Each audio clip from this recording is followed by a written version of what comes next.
পতন হবে নিশ্চিত, পতন হবে হবে ইনশাল্লাহ। আমরা পতন করে ছাড়বো, আল্লাহ তালা পতন করেই দেখাবে। আমাদের এই এক দফা এটা সম্পন্ন হবে, আমরা সম্পন্ন করব ইনশাল্লাহ, তাওয়াক্কাল তাআলা আল্লাহ। এবার একটু পয়েন্টে চলে আসেন, গভীরে চলেন, আমরা একটু গুরুত্বপূর্ণ কথা বলি। ধরেন পতন হলো না, পতন হলো না, এই গভর্নমেন্ট আমাদেরকে বন্দুকের নল দিয়া জামাইয়ের দেশ থেকে, ভাতারের দেশ থেকে গুলি আইনা, আইনা, সেনাবাহিনী আইনা, পুলিশ আইনা, সেই দেশের মানুষ আইনা আমাদের দেশের পুলিশের পোশাক পরাইয়া আমাদের সাধারণ মানুষকে গুলি করলো, হেফাজত বানাইলো, শাপলা শাপলা চত্বর আমাদেরকে বানাই দিল।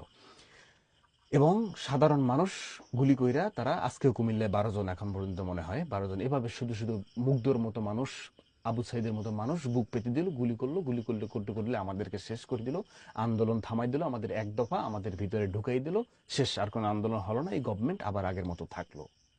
এরপরে কি হবে?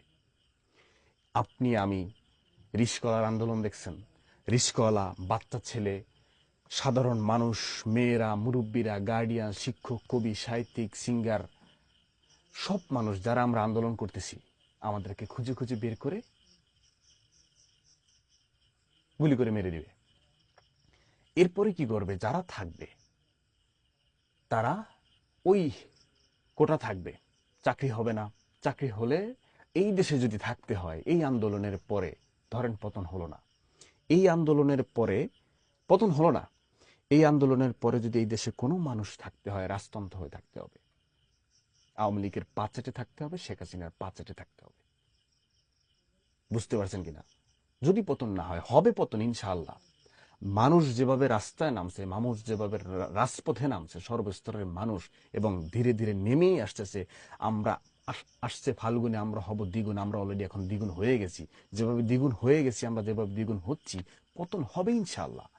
আপনি খোঁজ নেন, আপনি দেখেন, বাহিনী, সেনাবাহিনী এখন মাঠে আছে, সেনাবাহিনী এখন মাঠে নাই। কারণ তাদের ভিতরে রুলস রেগুলেশন আছে। এতদিন যদি ওভার হয়ে যায়, তাহলে এই দেশের সরকারের হাতে থাকে না, সেনাবাহিনীর হাতে হস্তান্তর করতে হবে।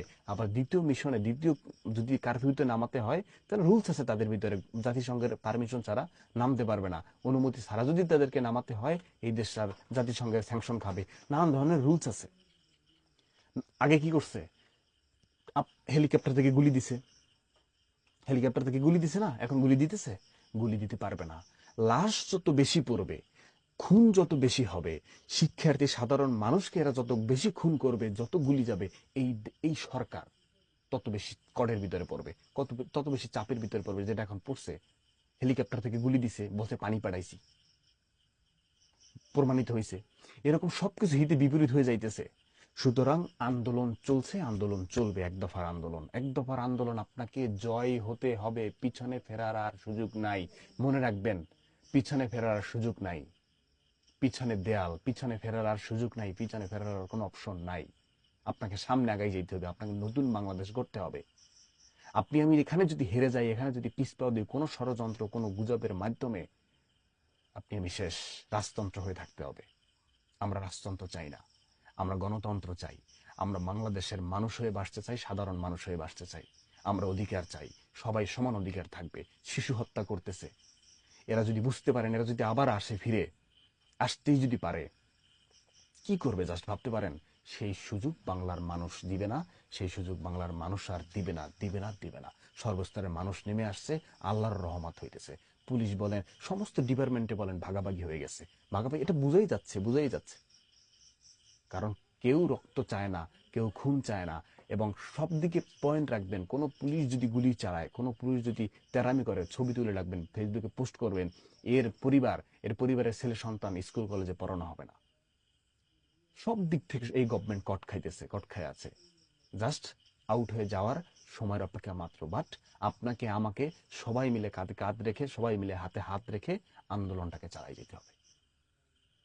এই যেমন করেন ভারতীয় ঢুকাবে, পুলিশের ভিতরে হিন্দি কথা বলে, এটা কিন্তু সরকারের ব্যর্থতা। সরকারের ব্যর্থতা না যে অন্য দেশের বাহিনী এসে সে দেশের মানুষের গায়ে গুলি চালাচ্ছে, গুলি চালাচ্ছে সাধারণ মানুষের গায়ে, এটা কিন্তু সরকারের ব্যর্থতা। আপনি আমি সবাই জানি এই অবৈধ সরকার টিকে আছে, ক্ষমতা ক্ষমতা ধরে রাখতেছে, কারণ এরাও জানে এই দেশের মানুষ তাদেরকে ছাড়বে না। যতগুলো খুন করছে, হত্যা করছে, গুম করছে, মানুষগুলোকে জেলে ঢুকে রাখছে, এখন শিক্ষার্থীদেরকে ছাড়তেছে, দেখতেছেন না?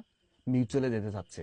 খুনির সাথে কোনো মিউচুয়াল নাই, খুনির সাথে মিউচুয়াল নাই।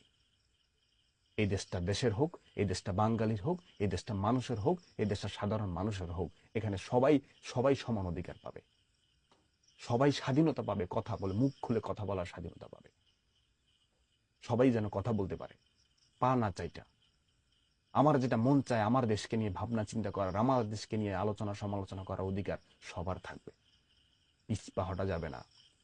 এই দেশকে স্বাধীন করব আমরা। এই দেশ স্বাধীন কিন্তু হয়ে গেছে 90%, জাস্ট এখন একটা ধাক্কা। আওয়ামী লীগ নামাবে, তারা পুলিশ নামাবে, ছাত্রলীগ নামাবে, বাট মানুষ, গণমানুষ কিন্তু বেশি।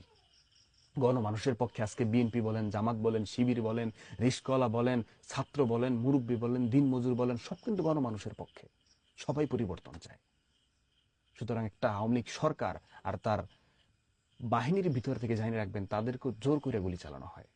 জোরাজুরি আর কতদিন চলবে না। এক দফা পালন হবে, এক দফা উইন হবে। আমরা জিতবো, আমরা জিতবো ইনশাল্লাহ। আমরা অধিকার ফিরে পাবো, আমরা আমাদের বাংলাদেশকে মুক্ত করে ছাড়বো ইনশাল্লাহ। হয়ে গেছে অলরেডি। আল্লাহ তুমি আমাদের সাথে থেকো, সবাই কাঁধে কাঁধ মিলিয়ে আমাদের আন্দোলন চালিয়ে যাব। এক দফার আন্দোলন। এই সরকারের পতন চাই, খুনি সরকারকে আমরা চাই না। আমরা আমাদের আন্দোলন চালিয়ে যাব, এক দফা আমরা পালন করে ঘরে ফিরবো, এক দফায় আমরা উইন হব ইনশাআল্লাহ। আল্লাহ তুমি আমাদের সাথে থেকো। সবাই এক জায়গায় থাকবেন, এক জায়গায় থেকে তারপরে আন্দোলন করবেন। তাওয়াক্কাল তু আলাল্লাহ। আমরা জয় হব, আমরা উইন হব ইনশাআল্লাহ। খুনি, আল্লাহ খুন করতেছে, সে আল্লাহ তো দেখতেছে। খুনির রক্ষা নাই, খুনি থাকবে না। রাত যত গভীর হবে, সকাল তত চলে আসবে। আমরা জিতবো, আমরা জিতবো, আমরা জিতবো ইনশাআল্লাহ।